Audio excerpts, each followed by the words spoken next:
Go ahead and take some questions. We'll try to get them all in, okay? Go ahead, Coach. All right.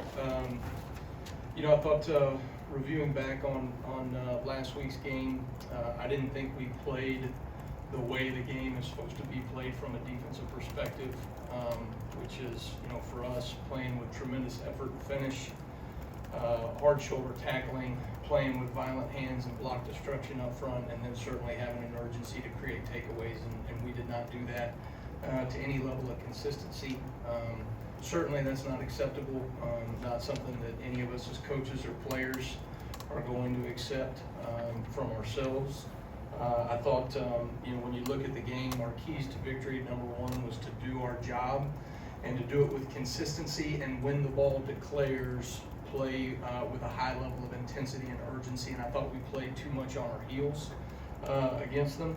I thought, number two was to be situationally elite, which we have been at times, but this season. But I thought one of the real keys to the game as we started making adjustments against the run is that we were not able to get off the field on third and long situations. That's something that we've really been, we've excelled at this season thus far, but we were not able to do it in the game, and so certainly some things that we've got to make sure that we get adjusted and tweaked so that we can get back to playing great third down defense. And then, create takeaways was our third key to victory. And we felt like it was an opportunity for us to take the ball off them if we played aggressive and physical. Credit them, they did a great job of taking care of the ball and still having an aggressive mindset in certain downs, and they managed the ball and the clock really well. So when we don't get any of our keys to victory done and we don't play with Bama fundamentals, that ultimately falls on me as the defensive coordinator. It's my responsibility to make sure that we get our players to play at the highest level possible and to become the best versions of themselves on game day, and we certainly did not get that done on Saturday. We are all have an urgency to get that cleaned up and to get that better moving forward. I thought the guys had a really good demeanor yesterday as we met with them. I thought they had the right mindset, very workmanlike, ready to get back to work, challenging each other, challenging themselves, had really great conversations with our staff, had really great conversations with our leadership on defense in order to make sure that we're giving the players the things that they need to be at their best on game day. So credit them, they played with an edge. They had a bye week, they had a really good plan. They executed on kind of all their new things that they did, a lot of new things that we saw consistently throughout the game, not just in the first series.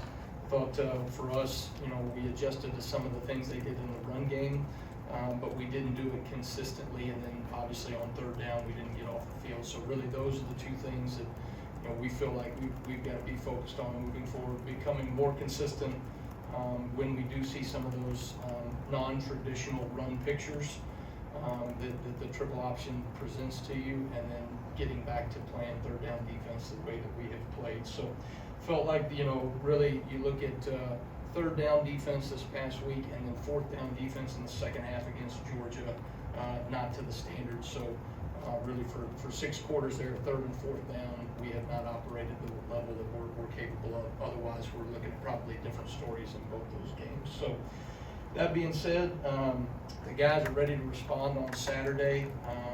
We're already working to have a good plan thus far against South Carolina. Have tremendous respect for Shane Beamer, another coach's son, and have tremendous respect for his dad and the pedigree and legacy that he's grown up under. I think he's done a tremendous job everywhere he's been, both as an assistant, coordinator in special teams, and certainly what he's doing in terms of building momentum for that program. Overall, Dow Loggins, their offensive coordinator, I've known for a number of years. He was a walk-on quarterback at Arkansas. My dad was the defensive coordinator there, and then he kind of left right as I came in and played there at Arkansas as well. Has done a tremendous job in his career, numerous years in the NFL, and so they have done a really nice job of kind of fitting their personnel, getting their quarterback in position to be able to go make plays for them both in the passing game and with his feet. So we'll have a tremendous challenge for us for sure. But our guys, myself included, Our coaches cannot wait to get back out on the field on Saturday in Bryant-Denny. I think we're going to play with a level of urgency that our fans will appreciate, and a response that we all expect for Alabama to have on defense going into this week. Thank you, Coach. We'll start right here with Nick. Yeah, you touched on adjustments a little bit, but could you get more into what adjustments you tried to make at halftime, and then how Vanderbilt responded to those adjustments? Yeah, so I thought really some of the plays that they had in the first half were some things that we had not seen on film before. Some things that they were doing out of on-ball tight end pictures versus off-ball tight end pictures. We made some adjustments with our front and some things that we were doing with our defensive ends in terms of assignment responsibility, and that helped us out on first and second down.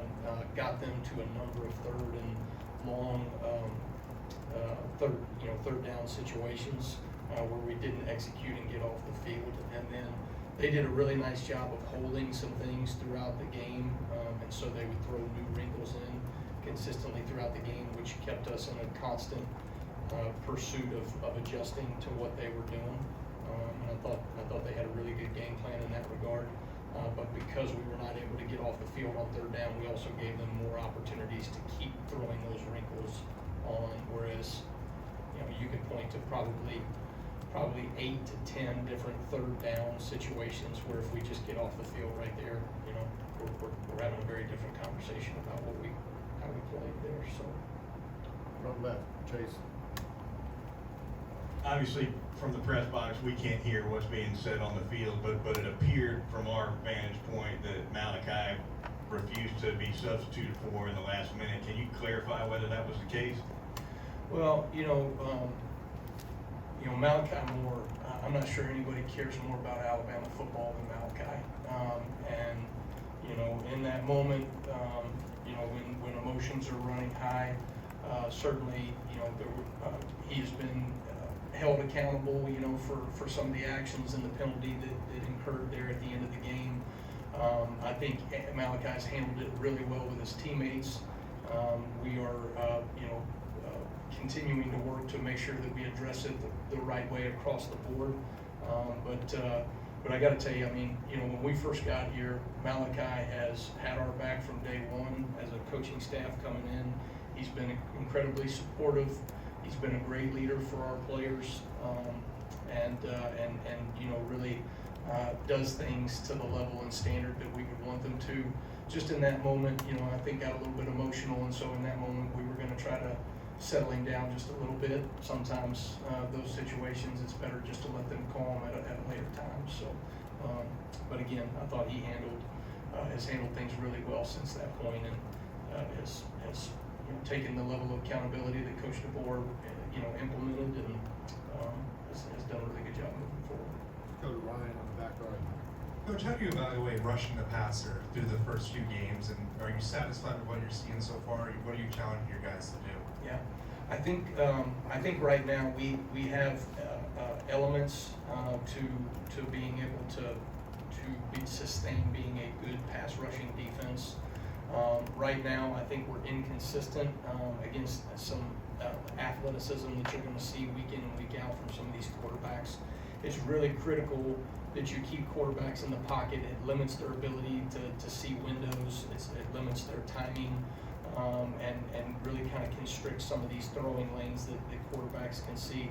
We didn't do a good enough job of that, and that's probably one of the biggest indicators of us not executing on third downs. We gave them space, we gave them time to be able to make some decisions, and then we didn't address some things in man coverage well enough either, even when we had a chance to get a guy on the ground. So from a pass rush standpoint, I think we have shown some really positive attributes there, but not consistent enough, to play at the level we think we're capable of on third down defensively. Go to Steve in the back left. Coach, what's kind of the next step of growth with the young corners, especially when you're in position, you're trying to make a play with the football, just targeting and attacking the ball? I think, it was the number one key to victory that we talked about this week was do your job consistently, all right, with urgency and physicality. and do not get bored at doing the same high-level job over and over again. And that's really challenging for a corner, especially when you're dealing with an option-style team where, you know, you're getting ran off, and all of a sudden now you're getting ran off and it's a go ball, it's a one-on-one. And you look at our corners and those guys defended the ball in the air at times well, but we didn't do it consistently enough, you know what I mean, to be able to make the play when it mattered most. And I thought that really, you know, was kind of an overarching theme, was we didn't make the plays that we needed to make when the ball came our way as a defense, and they certainly made their plays, and that was ultimately the difference. Go to Tony on the front left. Yeah, just news just broke that Jaheim Otis has decided to opt out. Did you have a discussion with him about that, and kind of how did that go about? You know, I think for Jaheim, obviously, you know, he's been battling some injuries. You know, has not been able to perform or produce the way that any of us would like.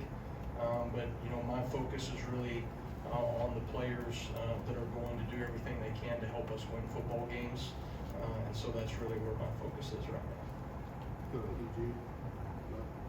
Coach, simply put, how do you get this defense back on track? Yeah, I think you know, I think for us, it's making sure that we're keeping the main thing.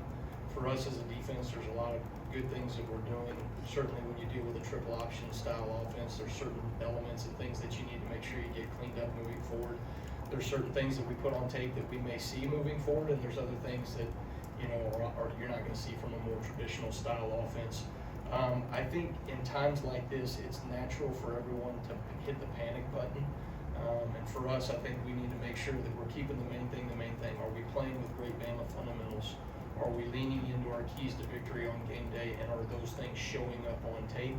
And then certainly for us, when you ask specifically, I think there's some things that we got to certainly clean up on 3rd and 4th down that really the last 6 quarters, I don't think that we've done to the standard that we're capable of.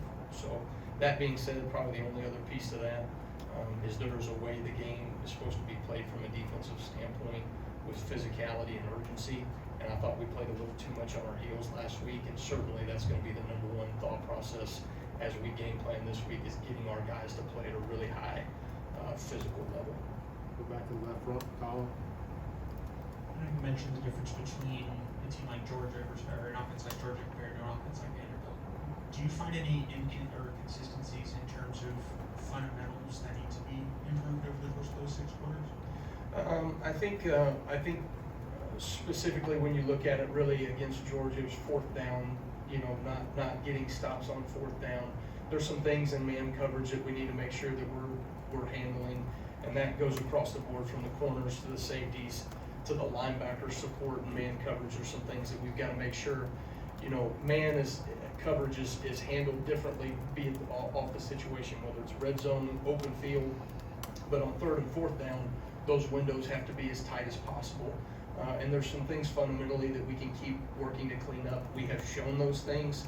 I think again, to answer the question that was brought up before, it's about building consistency in your young men. It's about building consistency in your young players, and some things that we've got to continue to be able to work through.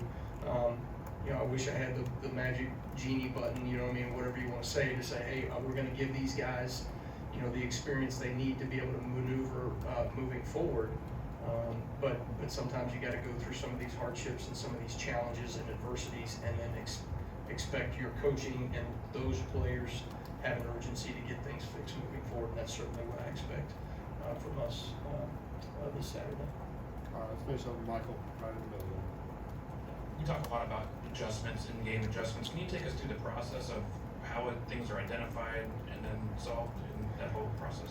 Well, you know, you go into a game, right, knowing specifically this past week, right, anytime a team has a bye week, there's going to be a lot of wrinkles that you didn't see, particularly if you're dealing with a triple option style team. Those wrinkles are going to be, you know, even more so because they're things that you don't see. You know, you have a rep base in the spring ball and in fall camp that you're going through, and then the first 4 opponents.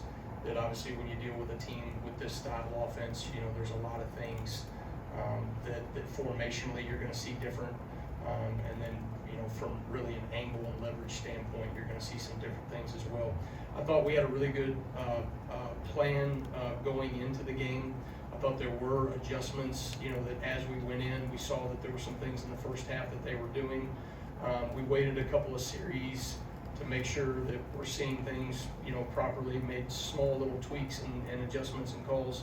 And then in second half, I thought we made some adjustments that allowed us to get them into 2nd and 8+ situations, and then, you know, really 3rd and 7 or 8+ situations as well in the run. You know, they averaged, I think it was three yards per carry in the game. So when you look at it, some of the exposure runs that we had early on were new things that I did think we adjusted to well. But you constantly are having those conversations about what schematically you want to call different, and then just fundamentally what you want to do differently in the game. And a lot of the things for us were just reinforcing fundamentals in our players. Hey, they are doing the things that we thought that they were going to do, or, you know, they may be doing 1 or 2 things that are a little bit different. Here's how we need to adjust fundamentally. All right, thank you, Coach. Okay, thanks guys, roll tide.